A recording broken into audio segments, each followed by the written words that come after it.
C'est maintenant, moi. Oui, je t'ai eu. Non, c'est pas vrai. Oui. Ouais, non. C'est toi, va t'avoir.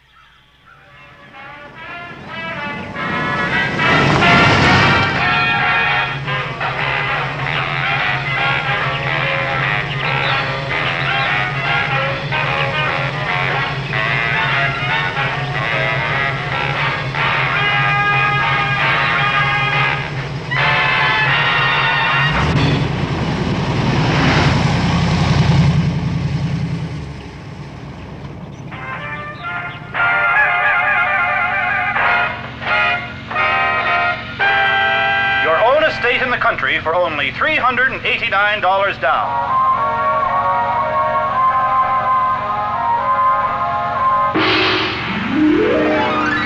Une nouvelle ville est née. Ces écoles, ces rues calmes en font un paradis pour les enfants.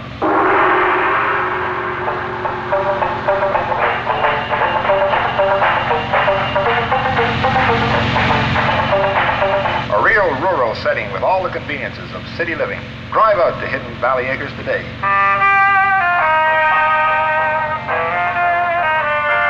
And escape city taxes in an exclusive suburban community planned for the young executive. Un groupe urbain de grand luxe, à quelques minutes seulement de la ville.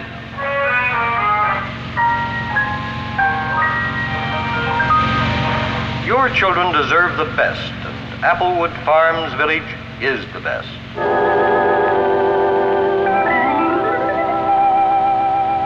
Don't say no to life. Only 5 long-acting tablets a day. Exhausted, edgy, dragged down. Un seul produit chimique permet une détente complète des muscles et de l'esprit, et cela sans aucun effet secondaire nocif. Unable to relax, unable to enjoy yourself, take Mictrum Nutrafax daily. Just feel The growth and spread and congestion of cities today have undermined the benefits that have made them so attractive. Instead of multiplying well-defined cities, we have let mere formless urban tissue spread at random over the surrounding countryside. In some ways, the city behaves like a living organism and thrives only when it cooperates with the whole world of living organisms. This need for cooperation goes far beyond the provision of recreational areas, the saving of farmland and wilderness areas, protection of water resources, important as all these are. Like an organism, our cities must achieve stability and continuity in the midst of complexity and change if they are to perform their higher function as the cradle and focus of man's creative activities.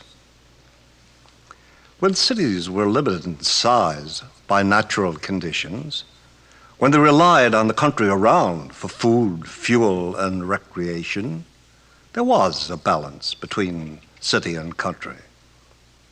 In 5th century Greece, in the Middle Ages, in New England in Emerson's day, urban life flourished under these limitations.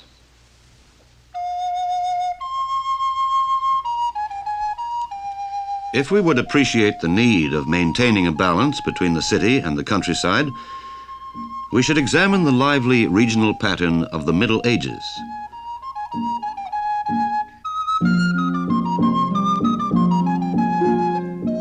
The medieval city at its best not only lived in balance with the countryside, but achieved a large measure of spiritual and temporal cooperation in its daily life.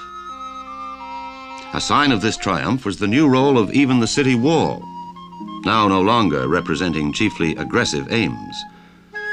Surrounded by their walls, cities preserved their freedom, creating islands of peace in the anarchy of the feudal countryside. Within the wall, the city was a haven, almost a cloister.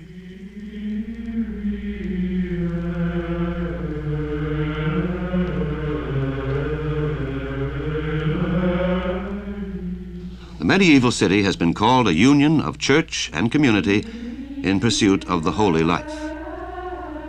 Though it often fell miserably short of that ideal, it produced a society that curbed arbitrary power and sacrificed private comforts to communal magnificence.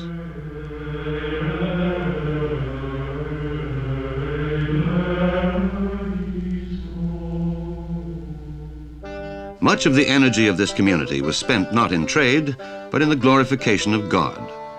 Freedom, equality, democracy were never fully achieved, but for a brief time the concept of the community triumphed over power-seeking princes and prelates. From Christian ideals came the guilds, religious fraternities of workmen, artisans, and merchants. To work was to pray, the saying went. That common faith gave a higher status to work than ever before. Forced labor, the shame of earlier urban cultures, gradually disappeared.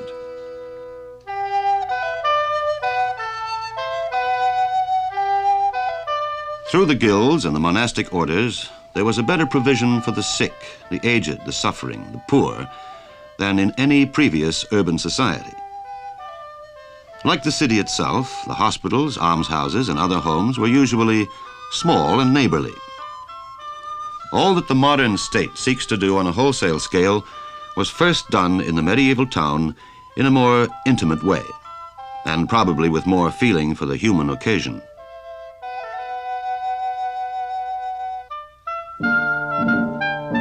This was the medieval city. Within the wall, security, but also freedom and unity.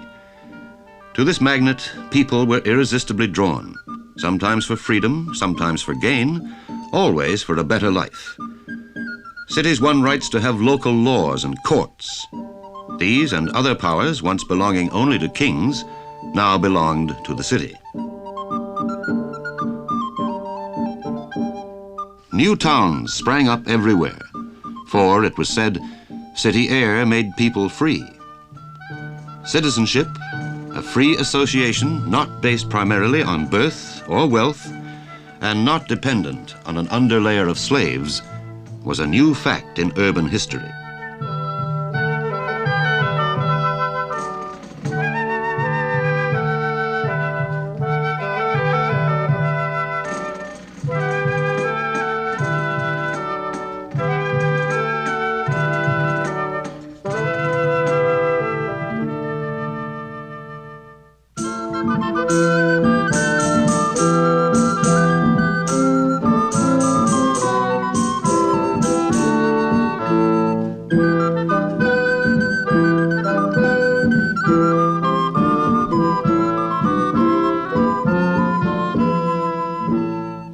The vigorous life of the medieval city is best reflected in the procession or pageant that winds about the streets and places and makes its way to the church.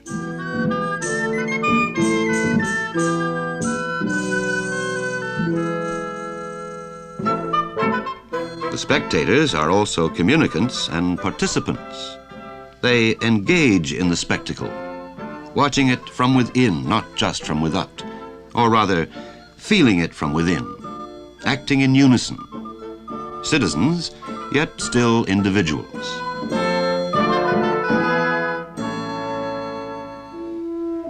The spiritual and temporal equilibrium of the medieval city usually was matched by harmonious relationships with the region. The rural charms were incorporated into the heart of the city, and the countryside was just beyond the city walls.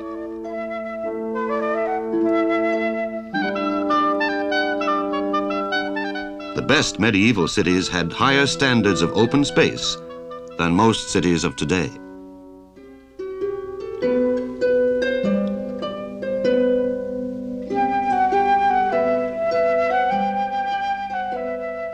Agricultural and rural pursuits often formed part of the daily life of the city.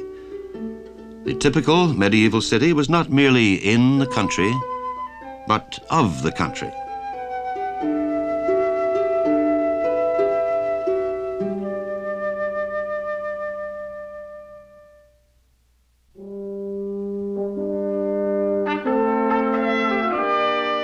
Despite this long history of harmonious living, the ancient urban forces of expansion finally disrupted the balance of the medieval social order in the 15th century, and all about was set in confusion.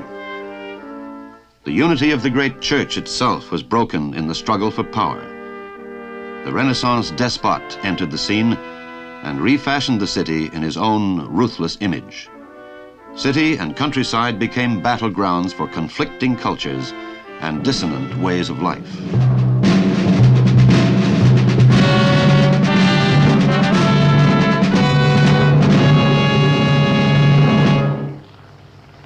Since the disruption of the medieval social order, the cities that grew fastest have progressively lost their harmonious regional relationships. Everywhere, the relentless advance of the city is despoiling the natural resources of metropolitan areas. The healthy unity between city and region, indeed their very common survival, is threatened as never before by modern powers of mechanical expansion.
What is replacing the once green regional areas, unfortunately, cannot be termed city.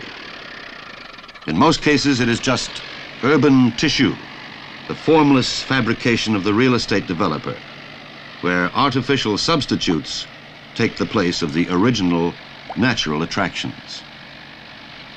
These spreading fringes of our overgrown cities offer neither the variety and liveliness of the city, nor the freshness, quiet, and safety of the countryside.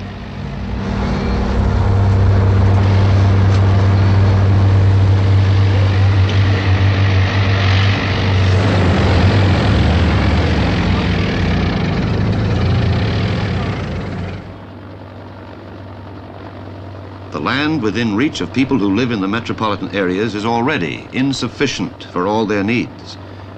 Yet we permit our cities to thrust out heedlessly into the countryside, consuming our natural birthright at alarming speeds.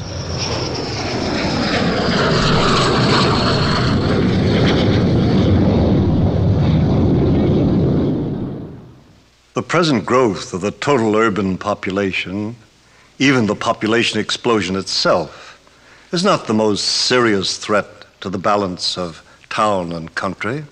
The more serious danger is the concentration of growth in metropolitan areas, already congested to the point of inefficiency and disorder, and already flowing together in a formless urban mass.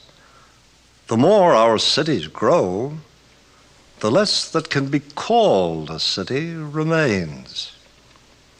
The well-being of our cities, indeed their very lives, requires a change of our supposedly progressive attitudes and beliefs, in particular our faith in unlimited mechanization as a substitute for intelligent, disciplined humanization in the fashion that the great cities of the past exemplified. If both city and country are to keep their character, we can no longer, it seems to me, treat land as a commodity to be bought and sold in the ordinary market sense. Land is limited, irreplaceable, and immovable, particularly in cities and around them. Its value depends on the collective efforts and expenditures of all citizens, far more than on those of the man who may own it. To conserve the resources all communities need, land should be controlled in the public interest. Even private land has public responsibilities. More than this, we must question the notion that the expansion and congestion of our cities is inevitable and beneficial. Urban growth has been automatic only because we believe more in automatic processes than in the available human means for controlling them. Beyond a certain stage, mere size reduces the efficiency, vigor, and attractiveness of a city. The living hearts of London, Paris, New York, and Montreal were more vital before they were overburdened by their clogged arteries and their paralyzed extremities.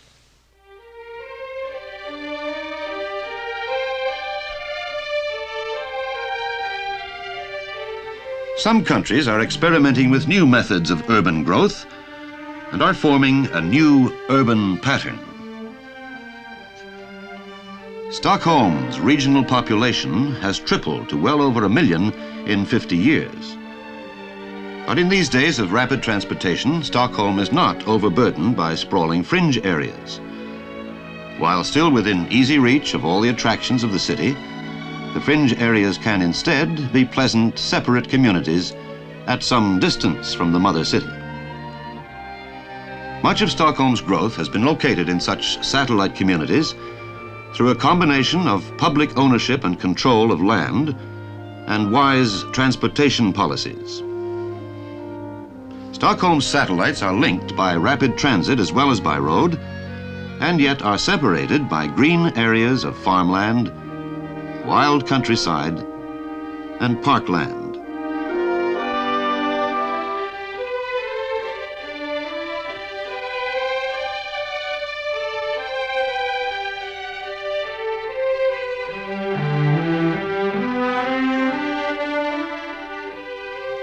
The new communities are not simply dormitory suburbs.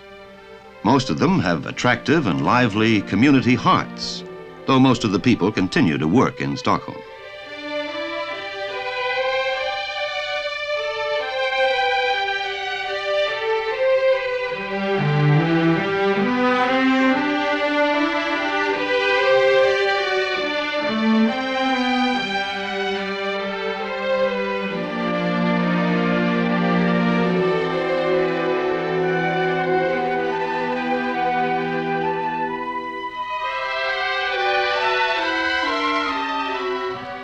Like a medieval city, Stockholm is not only in the country, but of the country.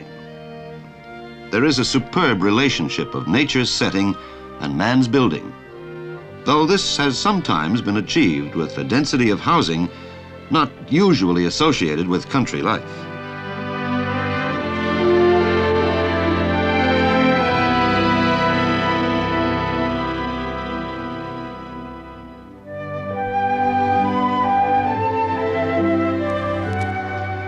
London has tried to carry the policy of decongestion and decentralization even further. It has built 8 new towns in the metropolitan region, each set in the green countryside and forever protected from encroachment or sprawl.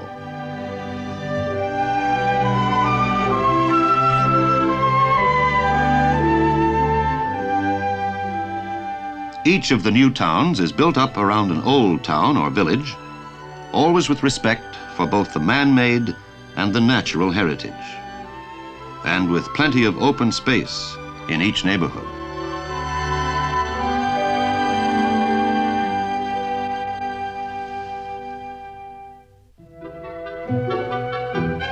Unlike the Stockholm satellites, the new towns like Harlow, 23 miles from London, are economically self-contained with their own industries, close to residential areas, and with large and busy town centers.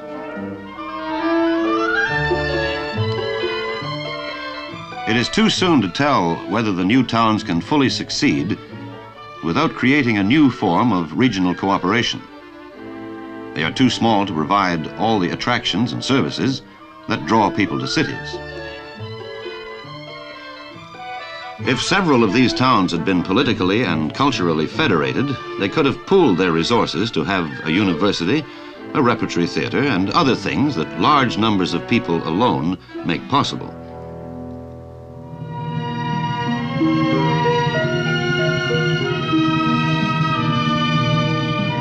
Scotland is trying a scheme to bring new life to old communities.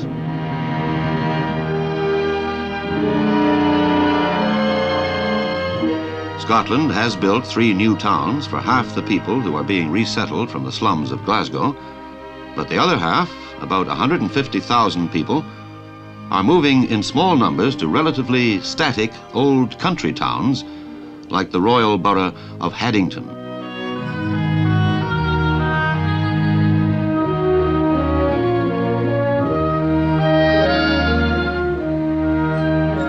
More than 24 such towns in Scotland are taking part in similar voluntary resettlement schemes.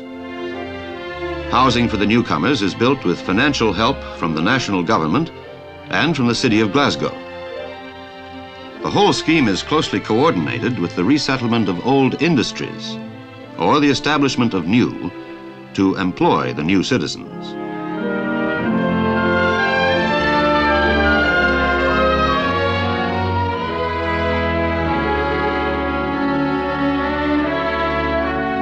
Haddington plans to add about 1,000 people to its population. Already, the newcomers are increasing the town's prosperity and vitality.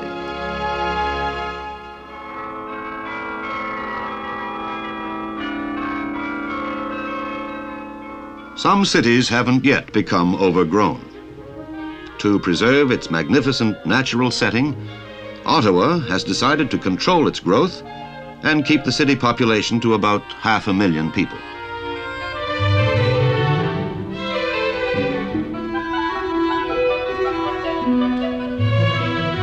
$41,000 acres of land have been bought by the national government as part of its broad regional plan for Canada's capital.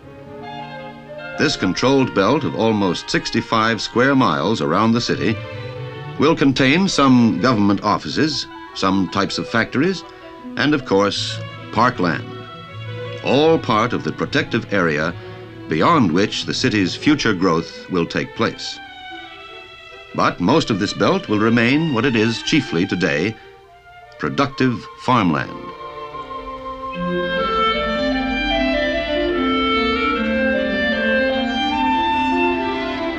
Ottawa believes that its future citizens will always find the countryside close at hand. Dynamic regional growth will continue, but the balance of city and country will be preserved for the benefit of all.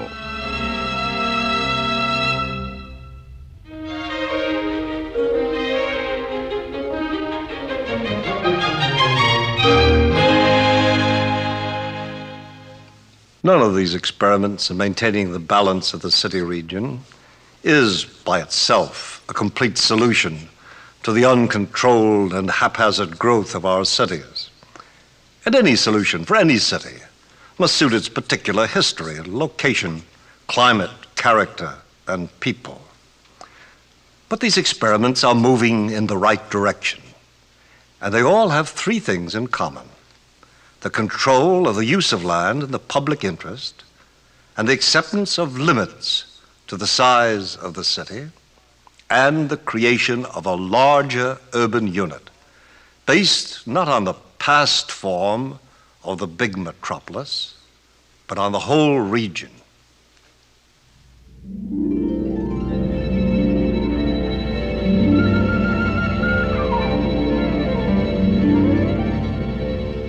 Cities once were islands dotting a wide green sea, but now in many metropolitan regions, the green farms and forests are disappearing in an urban sea of asphalt, concrete, brick, and stone.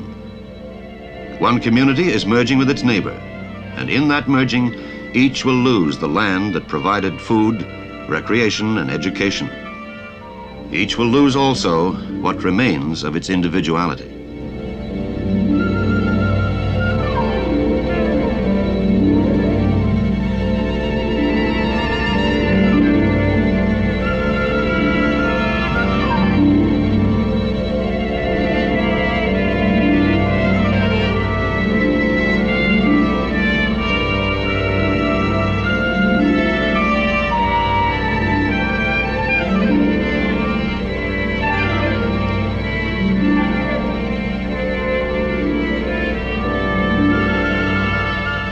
As our mechanical facilities grow, the social purposes of the city diminish, and the many-sided life the city once provided vanishes.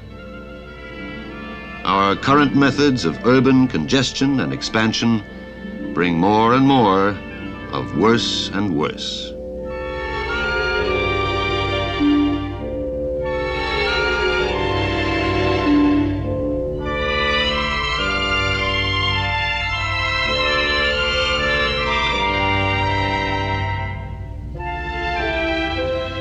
As a score of experiments has already shown, this aimless expansion is neither inevitable nor irreversible. The essential equilibrium of city and countryside can be maintained, and balance can be restored within a green regional setting, so that urban life will once again flourish.